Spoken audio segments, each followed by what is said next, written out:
Особено ни е чест и задоволство што денес, во наредните 3 дена, сме организатори на денови на млади истражувачи.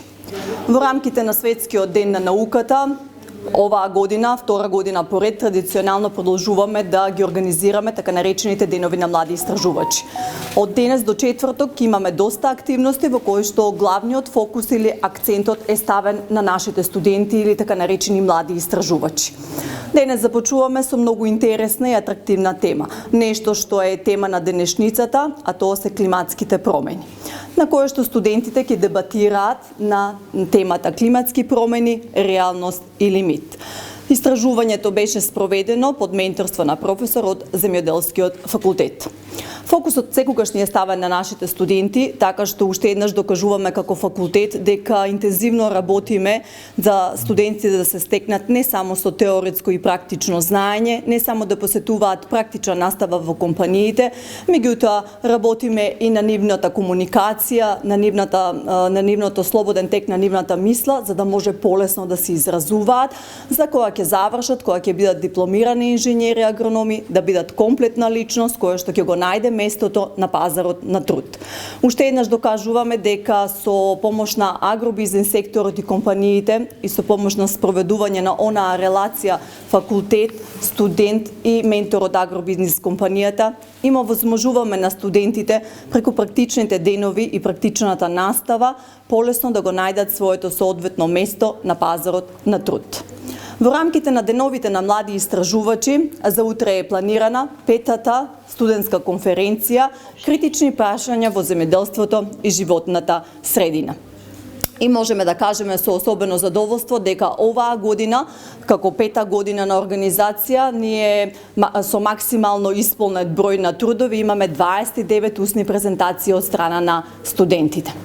Исто така и во третиот ден од деновите на млади истражувачи, фокусот е ставен на младите. Темата на третиот ден е младите во земјоделското производство. Зошто младите, зошто наши тековни студенти или дипломирани да останат овде во нашата држава и своето место да го најдат во земјоделското производство. Сепак, производството на храна е една најблагородна професија која што велиме дека секој само со чиста мисла и нахранет стомак можеме да имаме продуктивни резултати.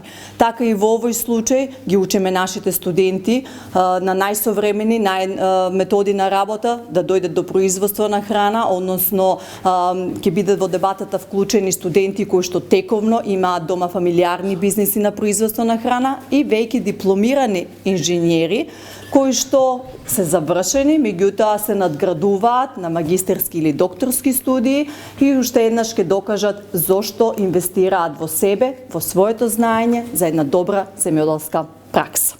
Што значи 3 продуктивни дена, посакуваме да имаме успешни резултати, младите да имаат свои успешни излагања, ние како факултет сме секогаш поддршка, поттик, мотивација, за да може уште поубаво да се представат и секое нивно наредно представување да биде поголем успех и поголема самодоверба за нив. Денеска сме собрани заедно со студентите од втора година да продискутираме на тема климатските промени, реалност или мит. Целта на денешната дискусија не е научна дискусија, туку е показна вежба за да видиме што е достапно на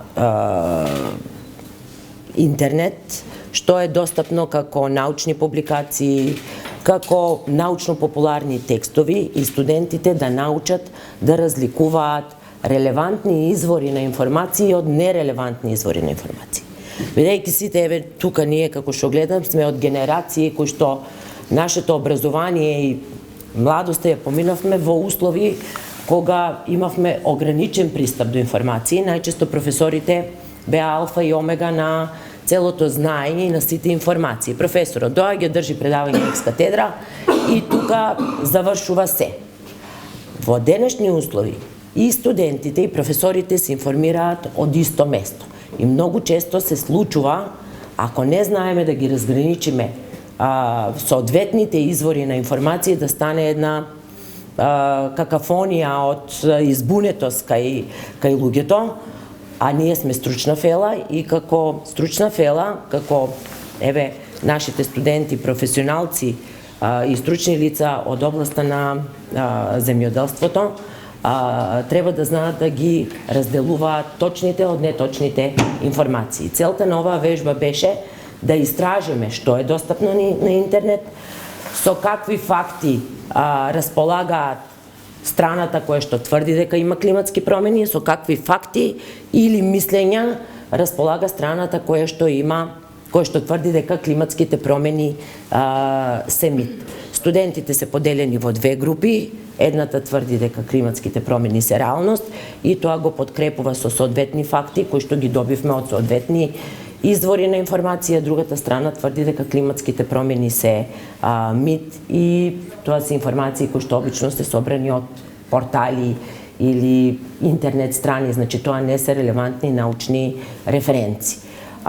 И повторно ќе кажам, целта е студентите кога ќе излезат во реалниот свет, на пазарот на трудот и кога ќе се занимаваат со соодветна професија, да знаат да ги поделат работите на соодветни и несоодветни. Не сме тука денеска да дебатираме дали тоа е навистина мит или реалност, иако сите научни истражувања покажуваат дека климатските промени реално се случуваат и можеби ако во минатото беа дефинирани како екстремно затоплување, екстремно заладување, сега веќе дефиницијата оди во правец дека тоа се почести екстремни климатски случувања, како урагани, бури, невремиња, екстремни долги периоди на суши, како што бевме сведоци оваа година и така натаму, но тоа е предмет на дискусија на некакви други собири. Денеска учествуваме дебатата климатски промени или мит, реалност или мит, и јас поточно учествувам во темата мит. Ова дебата се сведува како една вежба покрај теоретските знаења на кои ги добивам преку предавањата, да се стекнеме и со вежби, преку тие вежби да имаме повеќе знаење, каде тоа ни дава полесна алатка за понатамошно напредување во нашето учење.